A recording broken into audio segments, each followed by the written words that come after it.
दोस्तों नमस्कार। उम्मीद कर रहा हूं आप सब लोग अच्छे होंगे। वर्क पावर एनर्जी का आज हमारा सेकंड एपिसोड है। लास्ट एपिसोड में हमने work done by a force को समझा था कि कैसे उसको कैलकुलेट करें और उसकी हमने बेसिक अंडरस्टैंडिंग बनाई थी। उसमें हमने देखा था कि ग्रेविटेशनल फोर्स जो है उसकी वजह से हम वर्क डन कैसे निकालते हैं, स्प्रिंग फोर्स जो है उसकी वजह से वर्क डन हम कैसे निकालते हैं। ग्रेविटेशनल फोर्स एक कांस्टेंट फोर्स होता है, स्प्रिंग फोर्स एक वेरिएबल फोर्स होता है, बट दोनों ही एक स्पेशल टाइप के फोर्सेस हैं। हमने कोई जनरलाइज्ड अप्रोच अभी तक नहीं देखी है वर्क डन बाय फोर्स निकालने की, क्योंकि फोर्स जो है जरूरी नहीं है वो स्प्रिंग फोर्स हो, जरूरी नहीं है वो ग्रेविटेशनल फोर्स हो। क्योंकि ग्रेविटेशनल फोर्स की जब आप बात करते हो तो वो एक कांस्टेंट टाइप का फोर्स बन जाता है और वहां पे हमारी कैलकुलेशन थोड़ी आसान हो जाती है।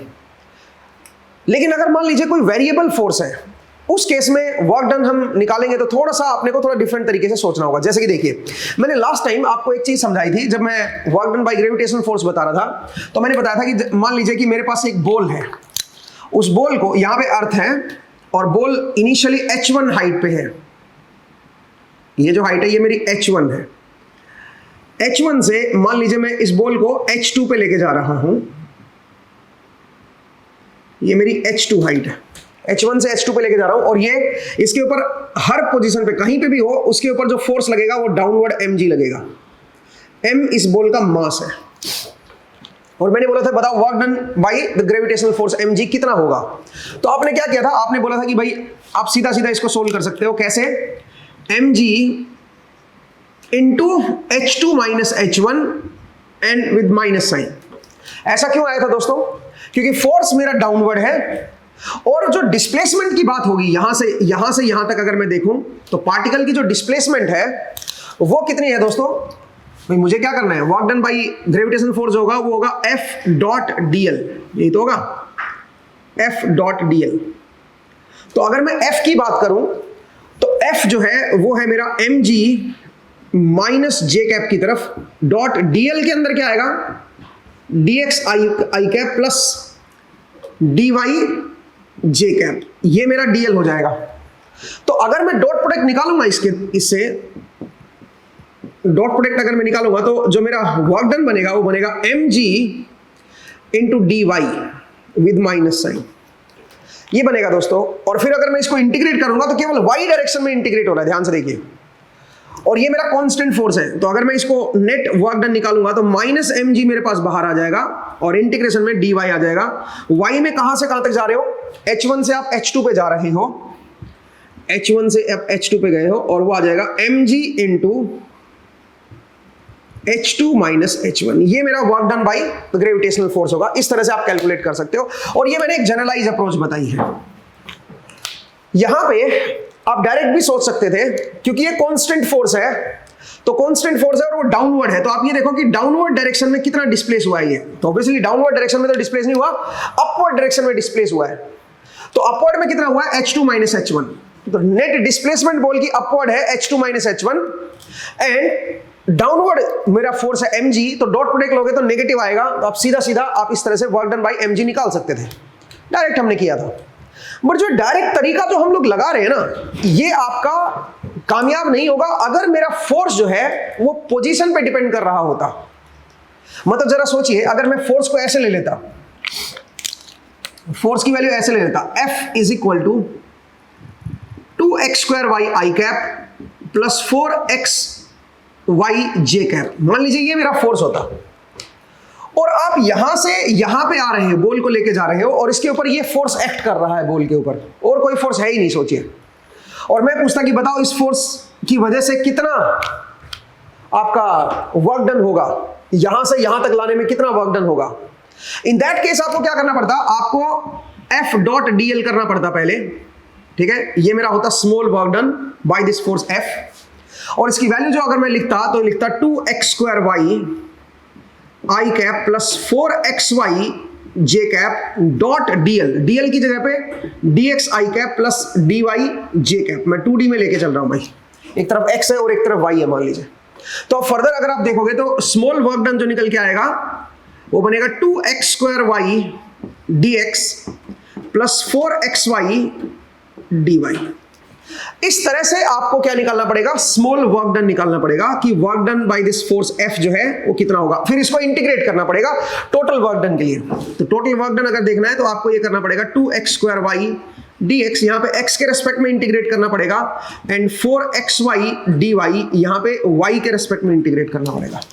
अब यहां पे एक दिक्कत है, दिक्कत क्या है, इसमें x के रेस्पेक्ट में इंटीग्रेट कर रहे हैं तो y को कैसे ट्रीट करें, y को कैसे हैंडल करें, और सिमिलरली यहां पे y के रेस्पेक्ट में इंटीग्रेट कर रहे हैं तो इस x को कैसे हैंडल करें। तो इसका एक तरीका है दोस्तों, और तरीका क्या है सुनिए, इसका एक तरीका है, और तरीका क्या है, तरीका यह है कि जब आप x के रेस्पेक्ट में इंटीग्रेट कर रहे हो तो y को x की टर्म्स में लिखो। अब आप बोलोगे सर ये कैसे लिखे, भाई जो एक पाथ है ना, इस पाथ की कोई इक्वेशन होगी, इसमें ये दे रखा होगा कि x और y के बीच क्या रिलेशन है इस पाथ के ऊपर, तो उससे y की एक रिलेशन आ जाएगी, y की एक वैल्यू आ जाएगी x की टर्म्स में, वो यहां पे पुट करोगे। सिमिलरली x की वैल्यू आ जाएगी y की टर्म्स में, वो यहां पे पुट करोगे, और x एंड y की लिमिट जो है वो डाल दोगे आप। इस तरह से आप जो है work done by any generalised force निकालते हो। लेकिन यहां पे आप बच गए हो, क्यों बच गए हो, क्योंकि यहां पे मेरा फोर्स कांस्टेंट है, फोर्स मेरा कांस्टेंट है और एक पर्टिकुलर डायरेक्शन में है, तो उसी से आप सीधा सीधा आप डायरेक्ट भी लिख सकते थे, या अगर आप सेम लॉजिक्स लगाओगे तो इस तरह से भी आपका डायरेक्ट आंसर आ जाएगा। ठीक है, तो जरा देखिए दो डिफरेंट चीज है, बट ये जनरलाइज अप्रोच है जो मैंने आपको बताई, ये मेरी जनरलाइज्ड अप्रोच है। आई होप आपको क्लियर हुआ कि कैसे हम work done by force calculate करते हैं। इसके ऊपर एक दो क्वेश्चन कर लेते हैं, ठीक है, और फिर हम थोड़ा सा आगे बढ़ेंगे। ठीक है, जरा देखिए दोस्तों, मान लीजिए मेरे पास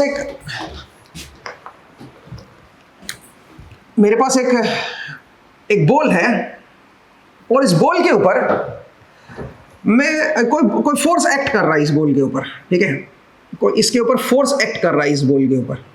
ये मेरी एक्स डायरेक्शन है और ये मेरी वाई डायरेक्शन है। ऐसे में हाइपोथेटिकल केस ले रहा हूं दोस्तों, और इस बॉल के ऊपर, बॉल का मास दे रखा है आपको 2 किलोग्राम, 2 किलोग्राम का मास है, और मैं इसके ऊपर फोर्स लगा रहा हूं, और फोर्स की वैल्यू है 2x² y i cap plus xy j cap. ये मेरा फोर्स लग रहा है इस बॉल के ऊपर, और बॉल का जो मूवमेंट हो रहा है वो इसका मास, चलो ना भी दे रखा हो, मास नहीं दे रखा भी, ठीक है, क्योंकि हम ग्रेविटी का असर लेना नहीं चाहते। सोचिए बॉल जो है वो यहां से यहां पे कोई पोजीशन है 1,2, ठीक है, x में 1 है, y में 2 है, ये यहां से वाया दिस पाथ यहां पे आ गई है, और यहां पे क्या है, यहां पे x की वैल्यू 2 है और y की वैल्यू 1 है। मैं इस बॉल को वाया दिस पाथ यहां से यहां पे ला रहा हूं, ठीक है, ऐसे बॉल आ रही है, ठीक है, और उसके ऊपर ये फोर्स एक्ट कर रहा है बॉल के ऊपर। और भी फोर्सेस एक्ट कर रहे होंगे, मुझे पता नहीं है, ठीक है, बट मैं इस फोर्स को ऊपर मैं इंटरेस्टेड हूं, इस फोर्स को मैं देख रहा हूं, ये कोई फोर्स है, कोई रैंडम फोर्स है, और बॉल को मैं यहां से यहां पे ला रहा हूं। सवाल यह है कि आपको बताना है work done by this force क्या होगा, work done by this F क्या होगा।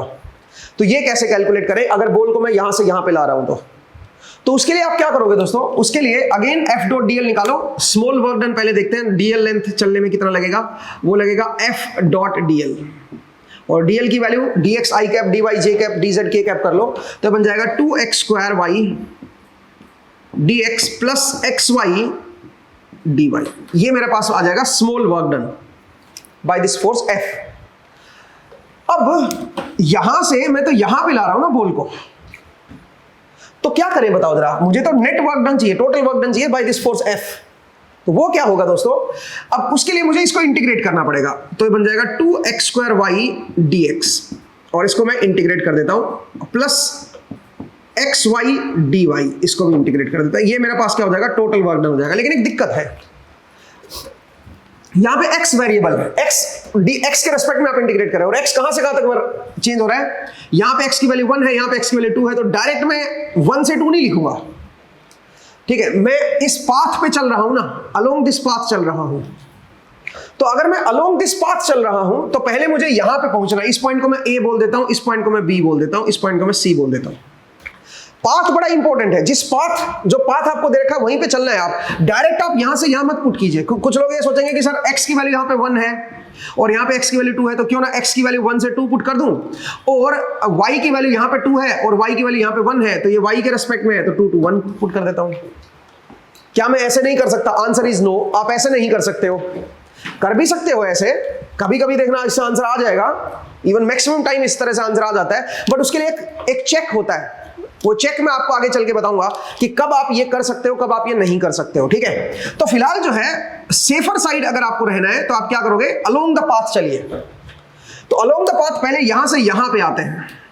जब आप यहां से यहां पे आओगे तो इस पाथ की इक्वेशन अपने को पता है। इस पाथ पे अगर आप ध्यान से देखोगे तो मेरा y नहीं बदल रहा, x बदल रहा है। y की वैल्यू फिक्स्ड है 2 और इस पाथ पे x की वैल्यू फिक्स्ड है 2। B to C अगर आप देखोगे तो यहां पे x की वैल्यू फिक्स्ड है 2 पे, और A to B अगर आप देखोगे तो y की वैल्यू फिक्स्ड है, ठीक है। तो इसका मतलब जो वर्क डन मुझे निकालना है तो मुझे अलग से निकालना पड़ेगा, एक AB पाथ का अलग और BC पाथ का अलग, और फिर दोनों का सम करना पड़ेगा, ठीक है। जरा देखिए, अब सबसे पहले work done in path A to B पे देखते हैं। तो वो क्या बनेगा, यही बनेगा 2x square y dx integration plus xy dy integration. अब x कहां से कहां तक चेंज हो रहा है, A से B में जाने में। x मेरा यहां पे अगर आप देखोगे तो यहां पे x की वैल्यू 1 है और y की वैल्यू 2 है। यहां पे अगर आप देखोगे तो x की वैल्यू 2 है और y की वैल्यू भी 2 है। तो x कहां से कहां तक चेंज हो रहा है, x मेरा 1 से लेकर 2 तक चेंज हो रहा है। यहां पे x के रेस्पेक्ट में तो 1 to 2 आप डाल दो।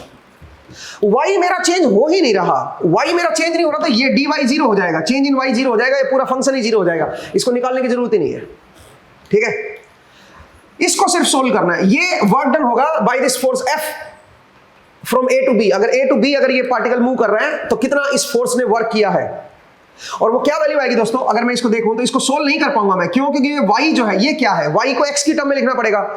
लेकिन आप इस पाथ पे देखो, इस पाथ की जो इक्वेशन होगी उससे y पता चल जाएगा मुझे x की टर्म्स में कितना आएगा, और पाथ की इक्वेशन में तो y कांस्टेंट है, तो y को कांस्टेंट पुट कर दो यहां पे। अगर ये ऐसे कोई तिरछी लाइन होती तो y की इक्वेशन होती x की टर्म्स में, तो वो y की इक्वेशन x की टर्म्स में यहां पे लिख देते हैं, ठीक है। तो फिलहाल ये क्या बन जाएगा, y की वैल्यू को मैं कांस्टेंट कर देता हूं तो ये बन जाएगा 2x स्क्वायर इंटू y की वैल्यू यहां पे पुट कर दी dx, और 1 से लेके 2 तक मैंने इसको लिख दिया। तो क्या बन गया दोस्तों, ये बन गया 4, बाहर आ गया x क्यूब अपॉन 3, और लिमिट जो है वो 1 to 2। तो आप देखिए 4/3 मेरे पास बाहर आ गया, upper limit minus lower limit. तो ये कितना बन गया, 7 इंटू 4 करोगे तो 28/3 जूल। 28/3 जूल का जो है वो वर्क डन हुआ है यहां से यहां तक आने में, जो इस फोर्स ने किया है, ठीक है। मुझे उम्मीद है आपको ये समझ आया कि कैसे हम इसको सोल्व करेंगे। नेक्स्ट अब आइए, अब मैं आ रहा हूं यहां से यहां पे आने में कितना वर्क डन हुआ है। तो मैं क्या देख रहा हूं, u from B to C, B से C पे आने में कितना वर्क हुआ है ये भी देख लेते हैं। तो अगेन F.dl करोगे तो वो ये है मेरे पास। अब B to C में अगेन अगर आप देखोगे तो ये मुझे लिखना पड़ेगा ना अगेन, लेकिन अगर आप B से C पे आ रहे हो तो आप ध्यान से देखो, आपका x नहीं बदल रहा, x की वैल्यू कांस्टेंट है इस लाइन के ऊपर, सिर्फ y बदल रहा है। तो क्योंकि x नहीं बदल रहा तो इसको आप 0 कर दो, केवल आप क्या लिखोगे, xy dy, और y की लिमिट कहां से कहां तक हो रही है बताओ, y यहां पे 2 है, यहां पे 1 है, तो 2 to 1 कर दो आप, ठीक है। ये मेरा वर्क डन होगा अगर आप B से C पे आ रहे हो, तो बॉल को B से C पे ला रहे हो तो F का जो वर्क डन होगा वो ये होगा, ठीक है भाई। अब दिक्कत ये है कि इसमें इंटीग्रेशन तो y के रेस्पेक्ट में कर रहा हूं, तो x जो है वो तो एक अलग वेरिएबल आ गया भाई, x की वैल्यू y की टर्म्स में पुट करो। अगर इस पाथ पे देखोगे तो x की वैल्यू कांस्टेंट है इस पाथ पे, तो कांस्टेंट पुट कर दो। अगर ये तिरछा पाथ होता तो x की वैल्यू y की टर्म्स में कुछ होती, वो पुट कर दे, सो दैट ये पूरा एक्सप्रेशन y में हो जाए, ठीक है, ध्यान दीजिएगा। तो फिलहाल यहाँ पे तो x की वैल्यू कांस्टेंट है, तो कांस्टेंट पुट कर दो भाई यहाँ पे, तो क्या बन जाएगा, ये बन जाएगा 2y dy,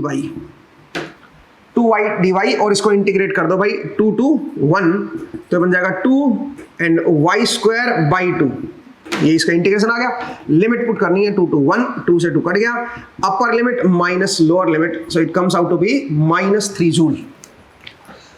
ठीक है, तो यहां से यहां तक का जो वर्क डन आएगा वो आएगा -3 जूल। अब टोटल वर्क डन देखना है अपने को, तो टोटल वर्क डन मतलब ए से लेके सी तक आने में जो नेट वर्क डन हुआ वो क्या होगा, ए से सी पे पहुंचने में कितना वर्क डन हुआ। तो ये गया फिर मैं ये गया, तो दोनों का सम कर दो भाई, सम करोगे तो क्या आ जाएगा 28/3 -3। एक बार देख लो, मैंने कैलकुलेशन जरूर चेक कर लेना भाई, बाकी सब कुछ ठीक होगा। ठीक है, तो ये बन जाएगा 28 - 9, सो 19/3 जूल। ठीक है भाई, 19/3 जूल, ये मेरे पास आंसर आएगा। अब जरा देखिए, अब एक और बात बताता हूं मैं आपको, इंटरेस्टिंग क्या है इसमें। तो हमने देखा कि अगर बॉल को मैं इधर से इधर ला रहा हूं, बॉल अगर इधर से इधर आ रही है और उसके ऊपर ये फोर्स एक्ट कर रहा है, तो इस फोर्स ने कितना वर्क किया है, इस फोर्स ने कितना वर्क किया है वो अपने को पता चल गया। अब अगर मैं आपसे बोलूं कि कुछ लोग ये सोचेंगे सर डायरेक्ट ही क्यों नहीं कर लेते हो, डायरेक्ट आप यहां से यहां पे ले आओ और सीधा सीधा वर्क डन निकाल लो इस पाथ के लोग। भाई ऐसे घूम के जाने में क्या जरूरत है, आप सीधा ऐसे ले आओ। चलिए ऐसे लेके आते हैं, फिर बॉल को सोचे मैं यहां से यहां पे डायरेक्ट ले आऊं और फिर देखते हैं कि कितना वर्क डन आता है, क्या सेम आंसर आ रहा है कि नहीं आ रहा, वो भी एक बार जरा देख लेते हैं। ठीक है, तो वो कैसे देखोगे, सबसे पहले तो इस पाथ की इक्वेशन निकालते हैं, इस पाथ की इक्वेशन निकालते हैं। इस पाथ की कैसे इक्वेशन निकालोगे भाई, इसका स्लोप निकाल लो सबसे पहले। तो स्लोप कैसे निकालोगे, y2 - y1, y2 is 1 - 2 divide by x2 - x1। तो इस लाइन का जो स्लोप है वो -1 है। तो अगर मैं इस लाइन की इक्वेशन लिखूंगा तो y इज इक्वल टू जो स्लोप है वो इंटू -x कर दो, y is equal to -x। अब ये इक्वेशन नहीं है इस लाइन की, अब आपको चेक करना पड़ेगा। कैसे चेक करें, जब x की वैल्यू 2 पुट करोगे तो y की वैल्यू 1 आनी चाहिए। तो जब आप यहां पे 2 पुट कर रहे हो तो y तो -2 आ रहा है, लेकिन आना चाहिए 1। तो -2 को 1 कैसे बनाओगे बताओ, उसमें 3 ऐड कर दो। ठीक है, तो इस लाइन की जो इक्वेशन है वो ये बन गई है हमारे पास, y is equal to -x + 3। आप वेरीफाई भी कर सकते हो इस पॉइंट पे, जब x की वैल्यू 2 पुट करोगे तो y 1 बनना चाहिए। इस पॉइंट पे भी चेक कर सकते हैं, जब x की वैल्यू 1 पुट करोगे तो y की वैल्यू 2 आनी चाहिए, 2 आ रही है। इसका मतलब इस लाइन की, इस पाथ की हमारे पास इक्वेशन आ गई है। बहुत अच्छा, अब क्या करें, अब वर्क डन निकालते हैं। इस f ने कितना वर्क डन किया होगा यहां से यहां पे डायरेक्ट लाने में, वो जरा देखते हैं। तो वो कैसे देखोगे, अगेन ये है मेरा वर्क डन, F.dl किया तो हमारे पास ये आया। लेकिन अब यहां पे देखो, यहां पे x के रेस्पेक्ट में इंटीग्रेशन है, यहां पे y के रेस्पेक्ट में इंटीग्रेशन है। अब जरा देखिएगा कैसे लिखेंगे। तो वर्क डन डायरेक्ट अगर मैं निकालूं a to c पे, तो पहली जो है वो है 2x² dx। और x कहां से कहां तक चेंज हो रहा है बताओ, a से अगर डायरेक्ट c पे आ रहा हूं तो x की वैल्यू यहां पे 1 थी और यहां पे x की वैल्यू 2 है, प्लस xy dy। और y कहां पे है, y की वैल्यू 2 से कहां पे आ रहे हो, 1 पे आ रहे हो, 2 से 1 पे आ रहे हैं।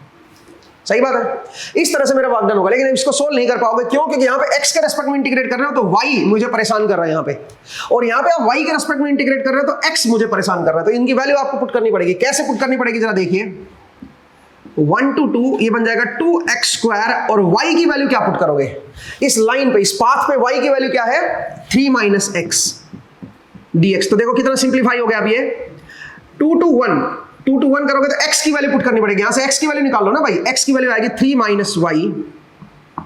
Into y dy। तो जरा देखो, यहां पे मैंने x की वैल्यू पुट कर दी और यहां पे मैंने y की वैल्यू पुट कर दी, सो दैट पूरा x में रह जाइए और ये पूरा y में रह जाए। आप बोलोगे सर पुट करोगे कैसे, उसके लिए अपने को इक्वेशन चाहिए पाथ की।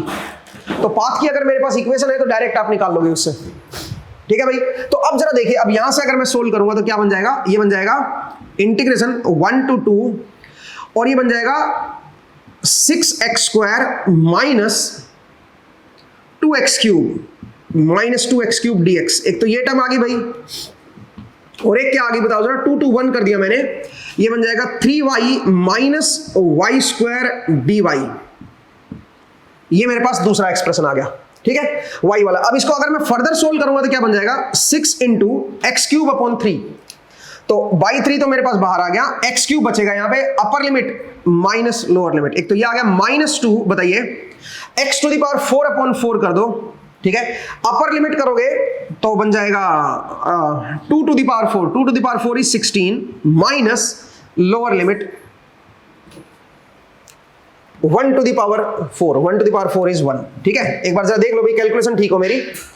प्लस सिमिलरली यहां पे सोल्व करो, 3 × y²/2। तो 2 तो मैंने बाहर ले लिया, y² करोगे तो upper limit minus lower limit आ गया, माइनस 1/3 यहां पे आ गया और y³ बन गया। y क्यूब में अपर लिमिट माइनस लोअर लिमिट करोगे तो ये आएगा। एक बार देख लीजिए, मेरे हिसाब से तो मैंने डायरेक्ट सोल्व किया बट सही किया, एक बार आप लोग भी चेक कर ले भाई, ठीक है। अब जरा देखिए, इसको अगर मैं सिंप्लीफाई करूं तो क्या आंसर आएगा दोस्तों, ये बन जाएगा 7 इंटू 6 42/3, 7 इंटू 6, ठीक है। Now this 15 into so minus 15/2 ये आ गया, एंड माइनस 9/2 ये बन गया, एंड यहां पे प्लस 7/3 ये बन गया, ठीक है जी। एक बार चलो चेक कर ले भाई, मेरे हिसाब से तो मैंने ठीक किया है। तो ये क्या हो जाएगा, ये हो जाएगा 49/3 तो पॉजिटिव आ गया, माइनस अगर मैं इनको इकट्ठा करूंगा तो 12 मेरे पास नेगेटिव आ गया। एक बार ये भी देख ले भाई, 12 मेरे पास नेगेटिव आ गया, 12 नहीं, 24/2 12, ठीक है। तो अगर मैं इसको सोल्व करूंगा तो 49 minus 24, 49 minus 36, 49 minus 36 upon 3, LCM ले लो ना 3, तो 49 में से 36 माइनस करोगे तो 13 ऊपर आएगा, ठीक है। इतना जूल मेरे पास आंसर आया है, लेकिन पहले तो अलग आंसर आ रहा था, 19/3 जूल आ रहा था, अब 13/3 जूल आ रहा है। तो कौन सा करेक्ट है? ऑब्वियसली ये रोंग है, ये वाला मेथड जो है रोंग है। आपको जो पाथ दे रखा है आपको उसी पाथ पे चलना है। अगर आप इस पाथ से वर्क डन निकालोगे तो ये आंसर आएगा, और अगर इस पाथ ये पाथ दे रखा होता और तब वर्क डन निकालना होता तो ये आंसर आता। अब आप बोलोगे सर डिफरेंट डिफरेंट क्यों आ रहा है आंसर? डिफरेंट डिफरेंट आएगा दोस्तों, बिकॉज ये जो फोर्स है, ये फोर्स एक स्पेशल टाइप का फोर्स है, एक डिफरेंट टाइप का फोर्स है। ऐसे फोर्सेस को हम बोलते हैं non conservative force, non conservative force, ठीक है। जो फोर्स ऐसे हो जिनमें वर्क डन पाथ पे डिपेंडेंट हो। मैं फिर से बोल रहा हूं, जहां पे वर्क डन जो है, work done by a force path dependent है, तो ऐसे फोर्सेस को हम क्या बोलते हैं? नॉन कंजर्वेटिव फोर्स बोलते हैं। तो ये फिलहाल नॉन कंजर्वेटिव फोर्स है। नॉन कंजर्वेटिव फोर्स होने का मतलब, अगर आप डिफरेंट पाथ लोगे, एक पॉइंट से दूसरे पॉइंट पे जा रहे हो, पहले इस पाथ से जा रहे हो और फिर इस पाथ से जा रहे हो, तो दोनों पाथ से डिफरेंट डिफरेंट आंसर आएगा, ठीक है। अगर ये कंजर्वेटिव फोर्स होता तो कंजर्वेटिव फोर्स में एक पॉइंट से दूसरे पॉइंट पे आने में कोई भी पाथ ले लो आप, वर्क डन क्या रहता? सेम रहता। ऐसे फोर्सेस को हम क्या बोलेंगे? Conservative force. ओके, तो हमने देखा कि ये फोर्स जो है डिफरेंट पाथ से डिफरेंट आंसर दे रहा है। ए पॉइंट से सी पॉइंट पे जा रहा हूं, पहले इस पाथ से जा रहा हूं फिर इस पाथ से जा रहा हूं, डिफरेंट आंसर आ रहा है। इसका मतलब ये फोर्स जो है ये मेरा नॉन कंजर्वेटिव फोर्स है।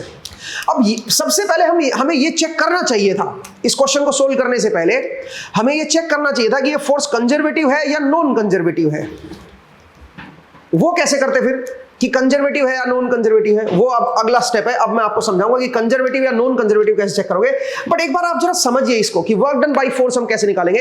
ये जनरलाइज्ड अप्रोच है दोस्तों। पहले F.dl करो, ठीक है, और फिर उसको इंटीग्रेट कर दो। अब इंटीग्रेट अगर आप कर रहे हो तो अलोंग द पाथ चलना है आपको, जो जिस पाथ से वो दे रखा है ना कि भाई A से C पे जा रहा है, तो A से C पे अलोंग द पाथ चलना है, जो पाथ आपको दे रखा है। अब पहले A से B पे जाओ, B से C पे आओ। ऐसा क्यों कर रहे हो? क्योंकि लिमिट अलग अलग है ना भाई। यहां से यहां तक आओगे तो अलग लिमिट है, फिर यहां से यहां तक आओगे तो अलग लिमिट है। लाइन की जो पाथ की इक्वेशन है वो अलग अलग है। दैट्स वाई हमें ब्रेक करके चलना पड़ रहा है। यहाँ पे इंटीग्रेशन को ब्रेक करना पड़ा अपने को। इस पूरे इंटीग्रेशन को सोल्व करने के लिए पहले A से B के लिए सोल्व किया इसको, और फिर B से C के लिए सोल्व किया। अगर आप ऐसे आ रहे हो तो, अगर पाथ ये दिया होता तो आपको एक ही पाथ की लाइन है, एक ही लाइन बन जाएगी इसके लिए, तो आप डायरेक्ट ही कर सकते हो इसमें। तो फिर इसमें फिर आप डायरेक्ट A to C निकाल सकते हो, इसको ब्रेक करने की जरूरत नहीं है अगर आप सीधा यहाँ पे आ रहे हो तो, ठीक है। उस केस में आपको ब्रेक करने की जरूरत नहीं है। लेकिन प्रॉब्लम यह है कि क्योंकि ये फोर्स मेरा नॉन कंजर्वेटिव है, अलग अलग पाथ से अलग अलग वर्क डन आ रहा है, तो जो पाथ आपको दिया जाए आपको उसी से सोल्व करना होगा फिर, ठीक है। अगर ये फोर्स कंजर्वेटिव होता तो ऐसी दिक्कत नहीं आनी थी। तब आप कोई भी पाथ से चलो, आपका जो वर्क डन आता वो सेम आता। सवाल ये है कि ये कैसे चेक करें कि ये कंजर्वेटिव है या नॉन कंजर्वेटिव है। तो इसके लिए मैंने आपको मैथमेटिकल फाउंडेशन में एक कंसेप्ट समझाया था, कर्ल। कर्ल का कंसेप्ट मैंने समझाया था, मैं उसको याद दिलाता हूं। आप with the help of curl आप कंजर्वेटिव या नॉन कंजर्वेटिव फोर्स को निकाल सकते हो, ठीक है। जरा मैं याद दिलाता हूं आपको, मैं जरा आपको याद दिलाता हूं कि कंजर्वेटिव एंड नॉन कंजर्वेटिव कैसे चेक करोगे, ठीक है। देखिएगा, अगर किसी भी फोर्स का कर्ल अगर मैं निकालूं, और अगर वो 0 आ जाए तो इसका मतलब जो मेरा फोर्स है वो कंजर्वेटिव फोर्स है, F इज कंजर्वेटिव। अब आप बोलोगे सर ये कंजर्वेटिव की फिजिकल मीनिंग क्या है? फिजिकल मीनिंग भी देखेंगे, वो भी बताएंगे, बट पहले आप इसको समझिए कि कैसे चेक करोगे कि ये कंजर्वेटिव है या नॉन कंजर्वेटिव है। तो अगर कर्ल ऑफ F 0 आ जाए तो कंजर्वेटिव होगा।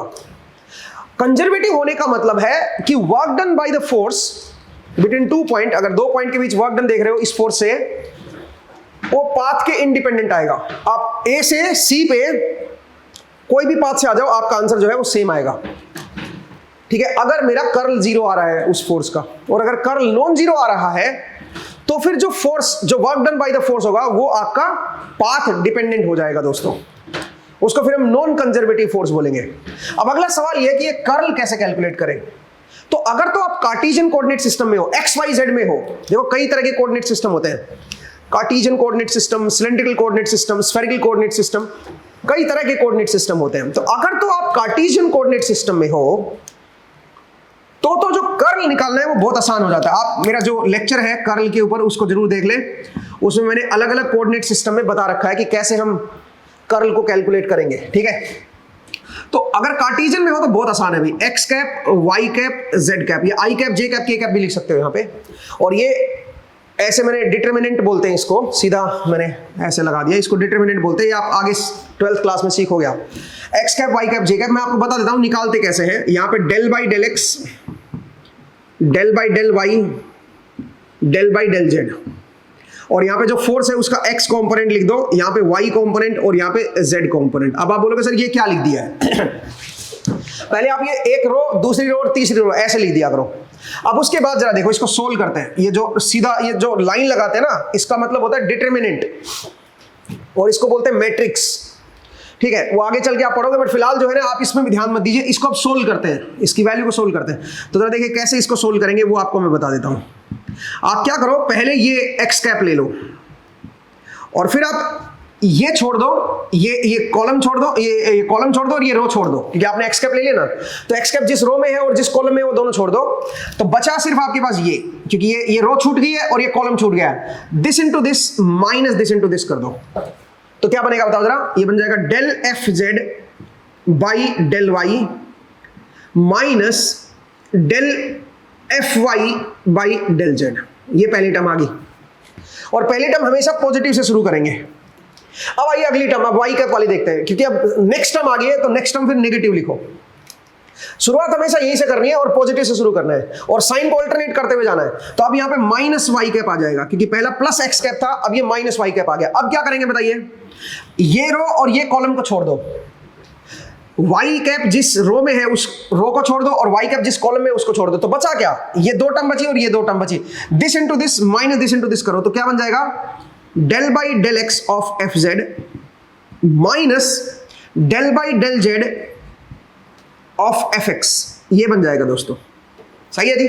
ये बन गया वाई कैप, और ये माइनस का आया, फिर अगला फिर प्लस का बन जाएगा, प्लस जेड कैप, और उसमें ये रो और ये कॉलम छोड़ दो, this into this minus this into this कर दो, तो बन जाएगा del by del X of F Y minus del by del Y of F X. ये होगा दोस्तों। तो इस तरह से आप जो है इसको लिखोगे, इस तरह से कर्ल कैलकुलेट किया जाता है दोस्तों। ये डेल बाई डेल वाई और ये सब जो है ना ये डेरिवेटिव है, बस और कुछ नहीं है। तो जरा देखिए इसको, अगर मैं निकालूं इस पर्टिकुलर क्वेश्चन में कि ये फोर्स मेरा कंजर्वेटिव है कि नॉन कंजर्वेटिव है, अगर मुझे ये देखना हो कि ये मेरा कंजर्वेटिव है कि नॉन कंजर्वेटिव है, तो ये कैसे देखेंगे? जरा देखिए, कर्ल ऑफ एफ की वैल्यू निकाल लेते हैं। It comes out to be x cap into, बताइए, इसका वाई के रेस्पेक्ट में डेरिवेटिव लो, लेकिन इसके अंदर तो z कंपोनेंट है ही नहीं ना। अगर मैं यहां से देखूं तो fx की वैल्यू क्या है बताओ? x है मेरे पास 2x²y।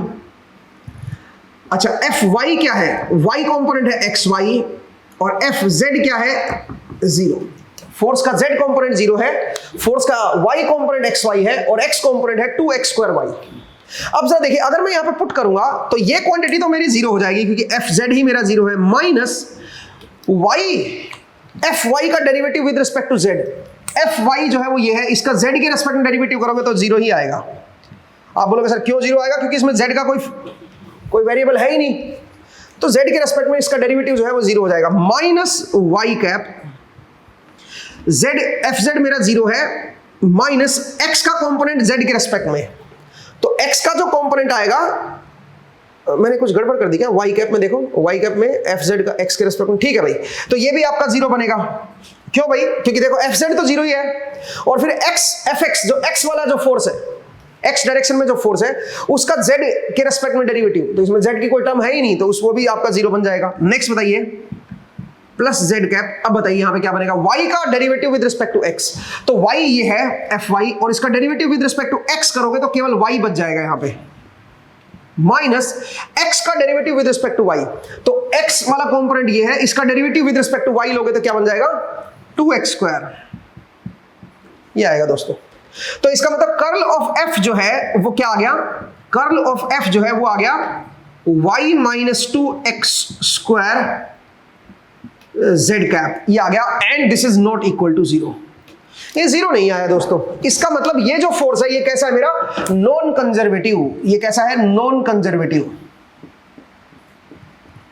ये मेरा नॉन कंजर्वेटिव फोर्स है दोस्तों। और नॉन कंजर्वेटिव फोर्स में वर्क डन जो होता है, किसी भी एक पॉइंट से दूसरे पॉइंट तक जाने में जो वर्क डन होगा तो वो पाथ डिपेंडेंट होगा, कौन से पाथ से जा रहे हो वो बड़ा इंपॉर्टेंट हो जाएगा, ठीक है। अगर आप डिफरेंट पाथ लोगे तो डिफरेंट आंसर आएगा, जैसे कि पिछले क्वेश्चन में आपने देखा, क्योंकि ये फोर्स मेरा नॉन कंजर्वेटिव था, तो अगर मैं ए से सी पे आ रहा हूं, ये पॉइंट कोई ए है और ये पॉइंट मेरा सी है, तो अगर तो मैं ऐसे पाथ से आ रहा हूं तो मेरा वर्क डन अलग होगा, इस पाथ से आ रहा हूं तो मेरा वर्क डन अलग होगा, किसी डिफरेंट पाथ से आ रहा हूं तो मेरा वर्क डन अलग होगा, ठीक है।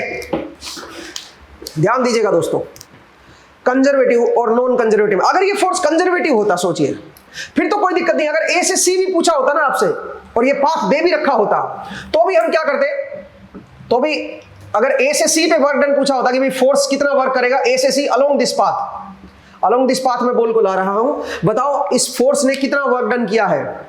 और ये फोर्स अगर ये कंजर्वेटिव होता, सोचिए एक मिनट के लिए, ऐसा ना होता, ये कुछ डिफरेंट तरीके का होता, सो दैट ये कंजर्वेटिव होता, तो उस केस में आपको ब्रेक करके देखने की जरूरत नहीं है, क्योंकि ये कंजर्वेटिव है तो डायरेक्ट आप ऐसे आ जाओ ना, फिर आपको सिंपल सा पाथ ले लो, समझ आया। तो ये चीज ध्यान देने वाली चीज है, ये चीज बड़ी इंपॉर्टेंट है, ठीक है। Conservative and non conservative forces को समझिए कि कैसे हम चेक करते हैं और कैसे हम उनको फिर सोल्व करते हैं। तो आज का जो एपिसोड है दोस्तों उसमें हम इतना ही करेंगे, अगले एपिसोड में यहीं से हम स्टार्ट करेंगे कंजर्वेटिव एंड नॉन कंजर्वेटिव से, और वापस हम फिर स्प्रिंग फोर्स पे लौट के आएंगे और कुछ नई चीजों को समझने की कोशिश करेंगे, ठीक है। लेकिन इस कर्ल को आप जरा रिवाइज कर लीजिएगा, ठीक है। कार्टेशियन में तो बहुत आसान होता है कर्ल कैलकुलेट करना, लेकिन अगर ये फोर्स आपका सिलेंड्रिकल या स्फेरिकल कोऑर्डिनेट सिस्टम में दिया होता तो हम कर्ल को कैसे कैलकुलेट करेंगे उसको भी जरा रिवाइज कर लीजिएगा। नीचे डिस्क्रिप्शन में मैंने वेक्टर कैलकुलस और जो जहां पे मैंने कर्ल पढ़ा रखा है उसका लिंक मैं आपको दे देता हूं, आप उसको देख लीजिएगा एंड वहां से आप कर्ल को सीखिए कि कैसे कर्ल को कैलकुलेट किया जाता है। आई होप आपको आज का एपिसोड समझ आया। नेक्स्ट एपिसोड में फिर से आपसे मुलाकात होगी, अपना ख्याल रखिए, पढ़ते रहिए, मुस्कुराते रहिए। नेक्स्ट टाइम मिलेंगे दोस्तों, थैंक यू।